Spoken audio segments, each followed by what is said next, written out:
नमस्कार दोस्तों, बहुत बहुत स्वागत है आपका आज के इस वीडियो में जिसमें हम बात करने वाले हैं XUV 300 के 50,000 चलने के बाद के एक्सपीरियंस की।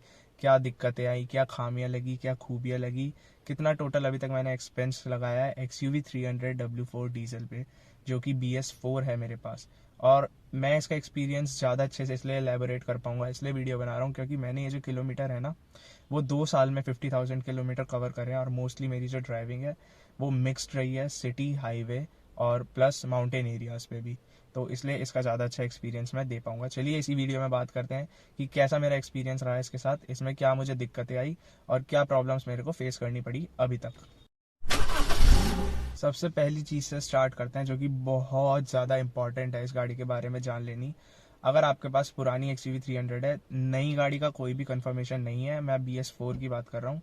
अगर BS4 है, चाहे आपकी गाड़ी रिकॉल हो या ना हो, XUV 300 के हर एक मॉडल में एक मैन्युफैक्चरिंग डिफेक्ट है, जो कि है इनकी डैशबोर्ड की पैकिंग में। अभी मेरी प्रॉब्लम आई थी कार में, आप ये पहले वीडियो सुनिए।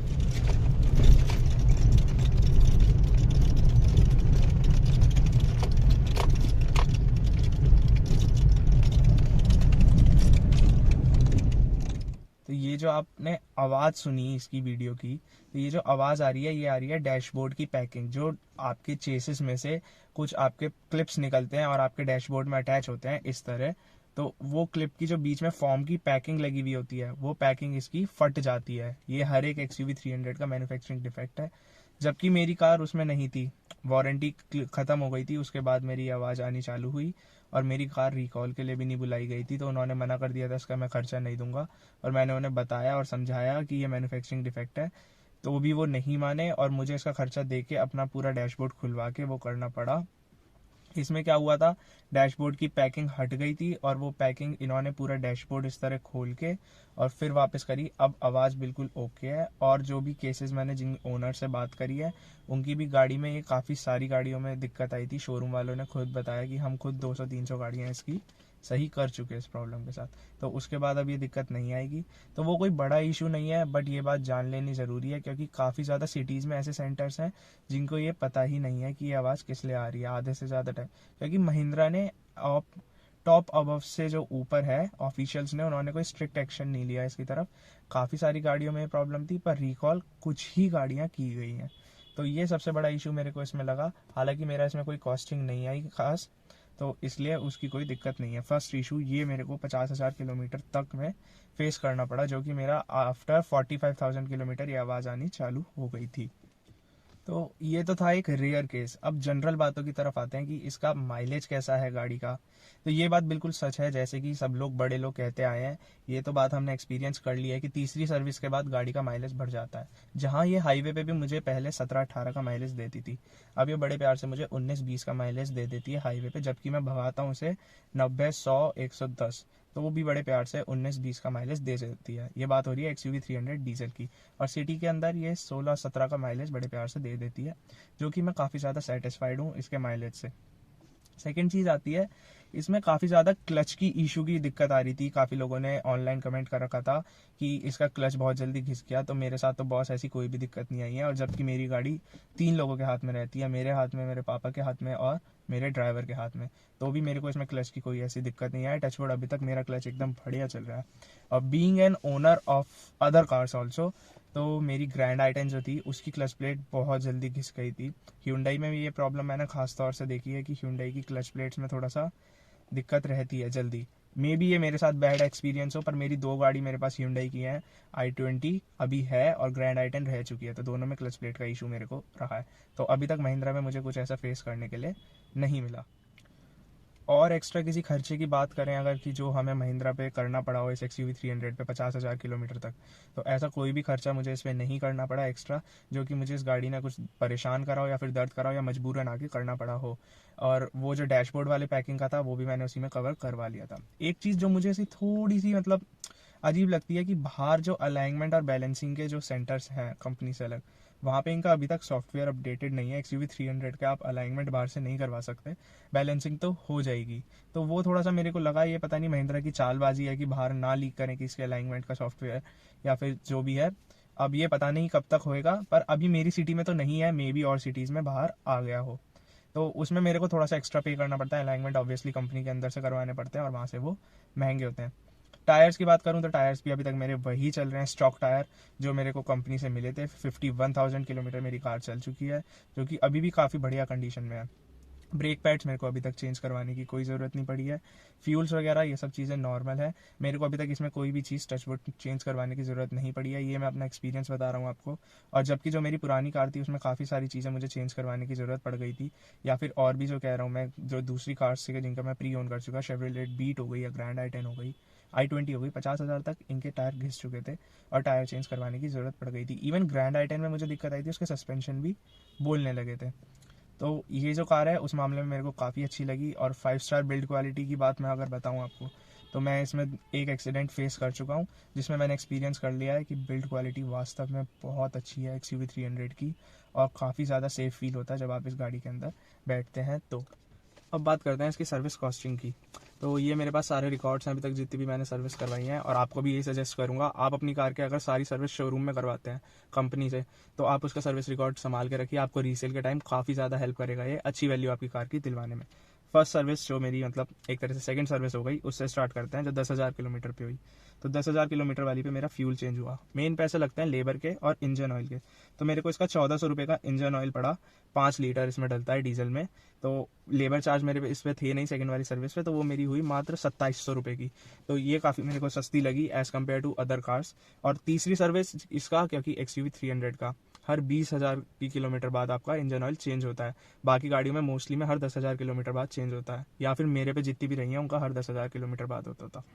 तो थर्ड सर्विस जिसमें इंजन ऑयल कुछ चेंज नहीं होना था और कुछ भी नहीं होना था, चेकअप होना था उसका और नॉर्मल फ्यूल टॉपअप होने थे, तो उसमें मेरा बिल बैठा मात्र 270 रुपये का, जो मेरी 20,000 किलोमीटर वाली सर्विस थी। उसके बाद अब आई मेरी 30,000 किलोमीटर वाली सर्विस। इस पे मेरा इंजन ऑयल भी चेंज हुआ और लेबर चार्ज भी लग गया, क्योंकि ये मेरी फर्स्ट पेड सर्विस थी। तो इसका मेरा बिल बैठा 5,900 रुपये का। तो इसमें मेरे को वही ऑयल के पैसे लग गए मेरे अप्रॉक्स 1500, और यहाँ पे मेन लेबर जुड़ गई मेरी, वो भी 1,600 रुपये की। तो मेन खर्चा ये हो गया, और बाकी छोटे मोटे जो ऑयल फिल्टर, एयर फिल्टर, ये सब फ्लूइड्स वगैरह इनका छोटा मोटा करके ये टोटल मेरे को इसका बैठा 5,900 रुपये का बिल, जो कि कंपेयर टू अदर कंपनीज आपको बता दूं बहुत ज़्यादा सस्ता है, बहुत ज़्यादा रीजनेबल है। मुझे इसके पार्ट्स वगैरह सब बहुत ज़्यादा अच्छे और रीजनेबल लगते हैं महिंद्रा के, क्योंकि इंडियन कंपनी है, इंडियन मेक है। फिर आई 40,000 किलोमीटर वाली सर्विस। इसमें भी मेरा 5,200 का खर्चा आया, पर इसमें मेरा ऑयल चेंज नहीं हुआ था। तो अप्रॉक्स जो आप अगर अपनी कीमत लगा के चलें तो उतना ही आएगा, 5,000 के करीब की इसकी सर्विस बैठ जाती है। हर एक 5 से 6,000 के बीच में बैठेगी। पर बढ़िया बात यह है कि अभी तक मेरे ब्रेक एकदम परफेक्टली काम कर रहे हैं, डिस्क बिल्कुल भी कोई दिक्कत नहीं है। वरना ब्रेक पैड जो मेरी ग्रैंड i10 थी उसमें मुझे हर 30,000 किलोमीटर बाद चेंज करवाने पड़ते थे, तो वहाँ पे मुझे दिक्कत आती थी। इसमें इन्होंने मेरे को लेबर चार्जेस बहुत ज़्यादा लगा रखे हैं 40,000 किलोमीटर वाली सर्विस के। मैं यहाँ पे नहीं था तो इसलिए इसका बिल महंगा बैठा है। इन्होंने 2,240 का लगा रखा है। ये डीलर की गलती है, ये महिंद्रा की वो नहीं है। तो आप भी अपने डीलर की तरफ ध्यान रखें कि वो कब आपको, पहली वाली में उसने 1,400-1,500 के लेबर चार्जेस लगा रखे हैं, इसमें 2,240 के लगा रखे हैं। पता नहीं, मेरे को याद नहीं है मैं यहाँ पे था भी कि नहीं, पर इसमें इसने बहुत ज़्यादा महंगे लगा रखे हैं मेरे को लेबर चार्जेस। और दूसरी वही मेरा जो महंगा बैठ रहा है मेन व्हील बैलेंसिंग और अलाइनमेंट, ये 1,000 रुपये तक के बैठ जाते हैं, जो कि यही चीज़ मैं बाहर से 400-500 रुपये में करवा सकता हूँ। फिर आती है मेरी मेजर सर्विस 50,000 किलोमीटर वाली। तो 50,000 वाली सर्विस में मेरा वापस से इंजन ऑयल बदला गया, मेरा अलाइनमेंट बैलेंसिंग हुई, और यहाँ पे मेरे को लेबर चार्जेस भी बहुत महंगे दोबारा से देने पड़े। इस वाली में लेबर चार्जेस इन्होंने 1,800 रुपये लगा रखे हैं, पहली वाली में इन्होंने लेबर चार्जेस 2,240 रुपये लगा रखे हैं। तो ये थोड़ा सा इनका कंपनी वालों का रहता है, इस पर ध्यान देना पड़ता है। मैं हॉस्टल में था तो पापा ने इतना ध्यान नहीं दिया, इसलिए ये घपला कर गए। अदरवाइज ये होने की बिल्कुल भी गुंजाइश आप अपनी तरफ से मत छोड़िए। पर ये तो छोटी मोटी बात है, 1,000-2,000 फर्क नहीं पड़ता। पर मेन चीज़ जो है वो क्या है कि जो सारे पार्ट्स हैं, सारी कॉस्टिंग है, वो काफ़ी ज़्यादा रीजनेबल है, और जो सर्विस है इसकी वो काफ़ी ज़्यादा अच्छी है। मतलब कोई भी चीज़ ऐसी नहीं हुई कि जिसने मेरे को इस गाड़ी ने 50,000 किलोमीटर में परेशान करा हो, एक डैशबोर्ड वाली आवाज़ को छोड़ के। पर उसमें मेरे को ये तसल्ली है कि उनको मैंने सुबह गाड़ी दी और शाम को उन्होंने इशू रिजॉल्व करके मेरे को गाड़ी रिटर्न कर दी। तो ये काफ़ी ज़्यादा अच्छी बात मेरे को महिंद्रा की लगी। अगर एक्सटीरियर की बात कर ले हम, तो 50,000 किलोमीटर बाद भी ये गाड़ी बाहर से देखने में एकदम नई जैसी लगती है। जो थोड़ी बहुत जगह से ठुकी हुई है उसकी बात अलग है, पर पेंट क्वालिटी बिल्कुल भी ख़राब नहीं हुई है। जैसे महिंद्रा का सुनने में आता है कि बहुत जल्दी रंग पीला पड़ जाता है, तो मेरे को कुछ भी ऐसा एक्सपीरियंस करने के लिए नहीं मिला है। जो कलर वगैरह है। बाकी पीछे ये रियर स्पॉइलर मैंने ऑर्डर कर रखा है। इसमें मेरे को एक दिक्कत हुई कि 50,000 किलोमीटर मेरी गाड़ी हो गई, अभी भी महिंद्रा मेरे को हर बार टाल ही देता है, कभी उनके पास रियर स्पॉइलर इजीली अवेलेबल नहीं रहता है। तो मे बी ये मेरे वाले डीलर के पास दिक्कत हो। इसकी रूफ रेल मैंने आफ्टर मार्केट लगवा ली थी, बाकी और कुछ मैंने आफ्टर मार्केट इसमें अभी तक बाहर से ख़ास नहीं करवाया है।